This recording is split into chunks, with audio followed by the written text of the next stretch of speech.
Okay, let's unpack this. Imagine for a second that you are a flat earther. Okay. But I don't mean you think the planet is a literal disk floating in space. I mean, imagine you are a flat earther about matter itself. That's a pretty aggressive opening, Yeah. calling our listeners and I guess the entire scientific establishment flat earthers. I know. But honestly, look at the numbers. Because according to the stack of research we're doing a deep dive into today, that is essentially where modern science has been stuck for the last century. It is a profound blind spot. Right. And here is the statistic that completely threw me for a loop. 99.9% of the universe is made of plasma. 99.9. Yeah. And yet we humans have spent almost all our time and energy obsessing over the 0.1% that is solid, liquid, or gas. It's like we're ignoring the entire ocean just to study a piece of driftwood. When you put it that way, it's really hard to argue. Because we live in a bubble of that rare 0.1%. We just assume that's what reality is. Right. Solids are the norm to us. Exactly. We think solids are the baseline. But the source material we are covering today, which is Robert Temple's book, A New Science of Heaven, it argues that we are missing the main event entirely. And the main event is obviously plasma. Yes. But I have to play the skeptic here for just a second, because when I hear the word plasma, I think of the stuff inside a neon sign. Or maybe a lightning bolt. Very hot gas. Yeah, it's chaotic, it's super hot, it's dangerous. But Temple is arguing this stuff is actually structured. He's arguing it's not just structured. He's arguing it might actually be alive. Which sounds insane. It does. But the premise is that the universe isn't just a collection of dead rocks and gas, but a vast biological entity. Which sounds like pure sci-fi. But he kicks this off with a discovery that is honestly terrifying in its scale, and yet I had never even heard of it. The Kordylewski clouds. Right. We should clarify. These aren't theoretical. In 2018 and 2019, Hungarian astronomers finally confirmed the existence of two massive clouds just sitting in space. Just hanging out. Right. They're located at the L4 and L5 Lagrange points. And just to clarify for everyone listening, Lagrange points are essentially like parking spots in space, right? Exactly. They are these specific gravitational niches between the Earth and the Moon where everything balances out. So if you put something there, it stays put. It doesn't drift away, yes. So these clouds are parked there, but here is the kicker. Together, they are 9 times the size of the Earth. 9 times the size of the Earth. Just hovering there. Okay, so here is my question. How do we miss something 9 times the size of Earth sitting right next door to us? We have telescopes everywhere. It's a very fair question. The answer lies in the nature of the beast itself. These clouds were basically hiding in plain sight because they're made of plasma in a dark mode. Dark mode. Yeah, they aren't glowing like a star. They scatter light very, very faintly. Now, astronomers had suspected they were there for decades. A Polish astronomer named Kordylewski actually spotted them in the 1960s. Hence the name. Exactly.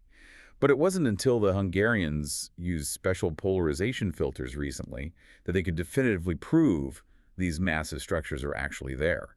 So we have gigantic clouds of dust and plasma hovering over us. But Temple suggests these aren't just, space dust bunnies. No, not at all. And this is where we have to leave standard textbook physics behind. Yeah. Because if we connect this discovery to what we now know about how plasma behaves, those clouds might represent a form of life. Wow. An intelligence, really, that completely dwarfs us. All right, you're going to have to walk me through this, because intelligence is a really big word. I can accept that a giant cloud of gas exists. Sure. I can accept it's big. But how do you get from hot ionized gas to actually thinking? Well, it starts by redefining what plasma actually is. We're taught in school it's just a chaotic soup of electrons ripped off their atoms zooming around like crazy. Right. But that's actually not true. Plasma naturally organizes itself. And Temple brings up Irving Langmuir here, the guy who actually coined the term plasma back in 1928. Right. And Langmuir was a heavyweight. He was a Nobel Prize winner. Oh. He was studying these electrified gases in vacuum tubes, and he noticed something really strange. What did he see?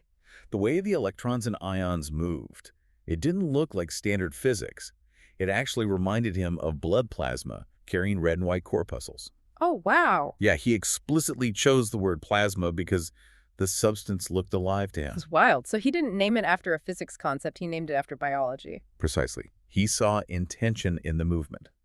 And modern research actually backs this up. Plasma forms these structures called sheaths and double layers. Like a barrier. Think of them exactly like the membranes of a cell.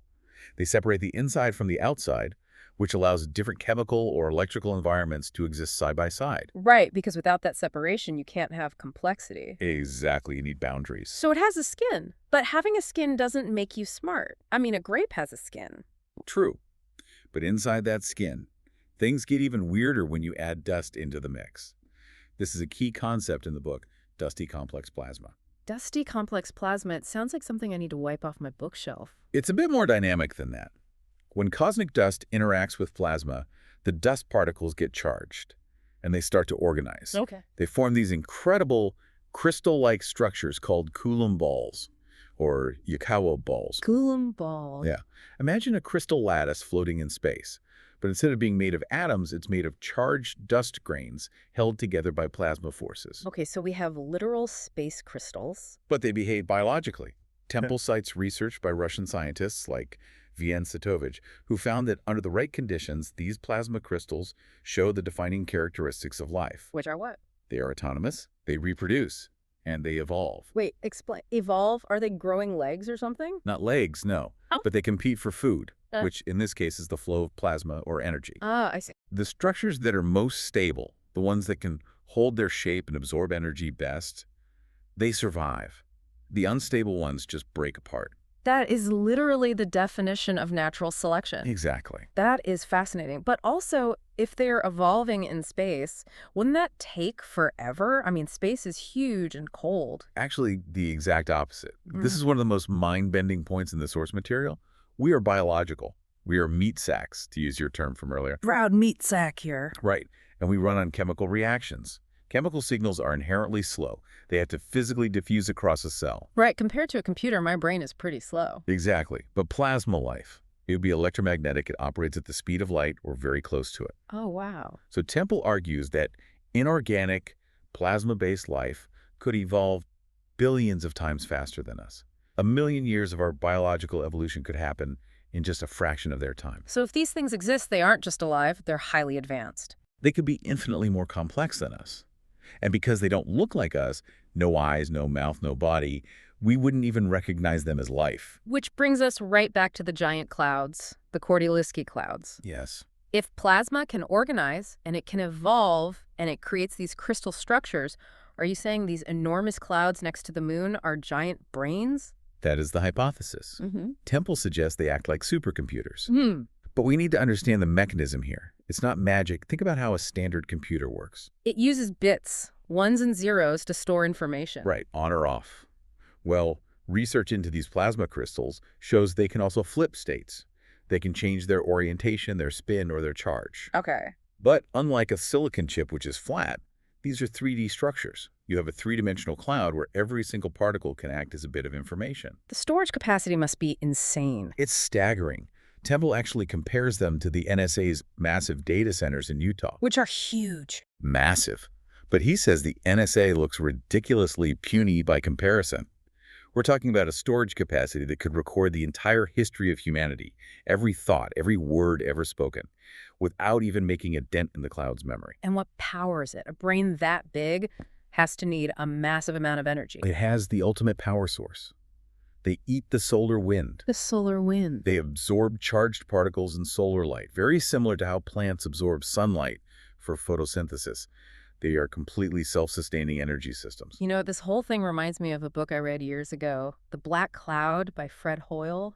It's funny you mentioned that. Temple brings it up explicitly. Yeah. Fred Hoyle wasn't just a sci-fi writer, he was a world-class astronomer. He actually coined the term Big Bang. Ironically making fun of it, right? Yes, but the name stuck. And in his book, a giant cloud enters the solar system and it turns out to be intelligent. Right. And here's the crazy connection. Hoyle was a mentor to Chandra Wickramasinghe, who is a colleague of our author, Robert Temple. Oh, the plot thickens. Temple suggests that Hoyle might have known more than he let on, that maybe the black cloud wasn't entirely fiction, but a way to explore an idea that was just too radical for a formal scientific paper. It really does make you wonder, if these clouds are intelligent and they've been sitting there at those Lagrange points for millions or billions of years, what have they been doing? Just parking. That's the unsettling part of this. If they are intelligent, they have likely been observing Earth since its very beginning. We are the primitive latecomers. We just got here. We're down here fighting over borders and resources while these massive, silent intelligences just hover overhead. That is both awe-inspiring and honestly slightly paranoid. It's like finding out your house has been bugged by an invisible alien civilization, but the bug is the size of a planet. It is a cosmic surveillance state. But before we get too focused on the aliens above us, we really need to shift gears. Because Temple argues that we shouldn't feel alienated by this plasma universe. In fact, he claims we aren't separate from it at all. This is where the book pivots to biology. And I'll be honest, this is where I got a little skeptical again. Temple starts calling humans electric people. It definitely challenges the standard biochemical model of the human body. Yeah. We usually think of ourselves as bags of chemical reactions, enzymes, proteins, hormones. Right. But the research Temple cites suggests we are also electromagnetic beings, and it all starts with light. Biophotons. Yes. Yeah. And this is a proven phenomenon, by the way. Hmm. This isn't fringe magic. All living things emit light. Not reflected light, but their own generated light. But it's super faint. Right. It's very faint, too weak for the naked eye, but highly sensitive instruments can detect it easily. But isn't that just heat or like chemical decay? No, it's coherent light. That's the key difference. Bioluminescence in a firefly is a chemical reaction for a specific purpose. Biophotons are different. They are emissions from energized electrons within our cells. Oh. And the research suggests it's actually a communication network. A network, like fiber optics? Exactly like that. Eh. Temple discusses how this light can even be used to detect cancer. A healthy body emits a steady, rhythmic light pattern. It has coherence. But a sick body. A body with cancer shows a chaotic, completely disrupted pattern. The music of the cells basically goes out of tune. That's incredible. If that's true, it changes medical diagnostics completely. But then the book goes somewhere a bit darker. The death flash. Yes, this is a very profound observation.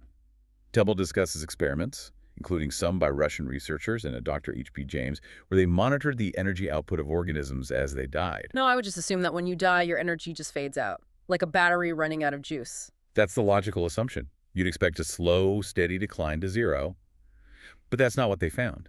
Often, at the exact moment of death, there is a sudden, massive surge of energy, a death flash. And the book mentions sometimes there's a slow decline that lasts for days after clinical death. Right. Which suggests that the energy body, or the plasma structure within us, doesn't just switch off. It leaves. Or it dissipates in a very specific, structured way. Temple even connects this to those old Weir of Souls experiments from the past and anecdotal reports of mists leaving the body. He calls it the soul mist. And he suggests this isn't mystical in the sense of being magic. He thinks it's physical. It's plasma. So the soul is plasma. If our consciousness is tied to a plasma structure that interpenetrates our physical body, then on death, that plasma structure has to go somewhere. But how does plasma interpenetrate us? We're solid matter. This brings up the other heavy physics concept we need to break down. Superconductivity. Okay, explain this simply, because I thought superconductors had to be frozen to absolute zero to even work. Usually, yes. Think of a normal copper wire. When you send electricity through it, the wire resists. It gets hot, that's friction, and you lose energy. Right. A superconductor has zero friction. The energy flows perfectly without losing a single drop. Okay, I follow. Temple argues that DNA and melanin, the pigment in our skin, actually act as organic superconductors at room temperature. He suggests they are literal light pipes. So our DNA is moving light around our bodies with zero resistance. That's the theory. And this would validate ancient concepts like the meridians in acupuncture. If an acupuncturist sticks a needle in you, they aren't just hitting a nerve. They're hitting a light pike. They might be tapping into a superconducting plasma channel, manipulating the actual flow of biophotons. It's a really compelling idea. But it brings me to the big question. We have giant brain clouds in space, we have light-emitting DNA, we have death flashes.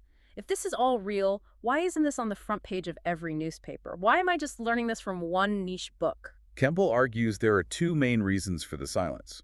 One is academic, and the other is military. Let's start with the academic one, the silo problem. Science today is hyper-specialized. Astronomers study gravity. Plasma physicists study electricity, and they simply don't talk to each other. They're speaking entirely different languages. And if you try to cross that line, you get in serious trouble. Look at Christian Birkeland. His story is tragic, really. In the early 1900s, he proposed that the auroras, the northern lights, were caused by electric currents connecting the sun and the earth. Which seems completely obvious to us now. Now, yes, but back then, the astronomical establishment completely destroyed him. They mocked him. They called him a crank because they believed space was an empty vacuum, so currents obviously couldn't flow through nothing. Birkeland was the guy who went on those insane expeditions, right? Yes, he trekked out into the Arctic Circle in the dead of winter, set up observatories during magnetic storms, practically freezing his toes off to get the data. Dedication. He even built a Torella, a little artificial Earth inside a vacuum chamber, to prove his point experimentally. But the gravity guys just ignored him. He died of a sleeping pill overdose in a hotel room in Tokyo, feeling like a total failure. Man, that's incredibly sad. And now, Now we know he was 100% right. We actually call them Birkeland currents today. But it took the space age, satellites actually going up there and measuring it, to prove him right. but you mentioned a military reason for the silence, too. The Cold War. Yeah. This is where it gets a little conspiratorial, but it's actually historically verifiable. A lot of plasma research was locked down by the military because plasma is inherently high energy. Right. It's used in nuclear testing, in radar systems, in beam weapons. So if you were a physicist researching plasma in the 1950s, you weren't publishing your findings in Nature. No, you were filing classified reports for the Department of Defense. Yeah. Take the Van Allen belts, for example, those radiation belts around Earth. They were discovered by James Van Allen. Right, the famous hero scientist. The story we got was that he was a humble scientist working in his basement who managed to beat the Russians. But the reality was that a lot of his data was deeply intertwined with nuclear testing. We only ever saw the sanitized version of the science. So the true science of heaven was basically locked in a basement at the Pentagon. Effectively, yes. But Temple argues that while modern scientists were blind to this, ancient people might have actually seen it clearly. And this brings up the Gnostic connection from the book. And I want to be careful here because we aren't preaching theology to you guys. But Temple's take on this is really about vocabulary, isn't it? Exactly. It's an observational issue. If you lived in 500 BC and you saw a glowing, intelligent, self-organizing plasma ball, you wouldn't call it a plasmoid. Because you don't have that word. Exactly. You'd call it an angel. Or a spirit. Right. Temple suggests the biblical burning bush implies an intelligent, glowing plasma.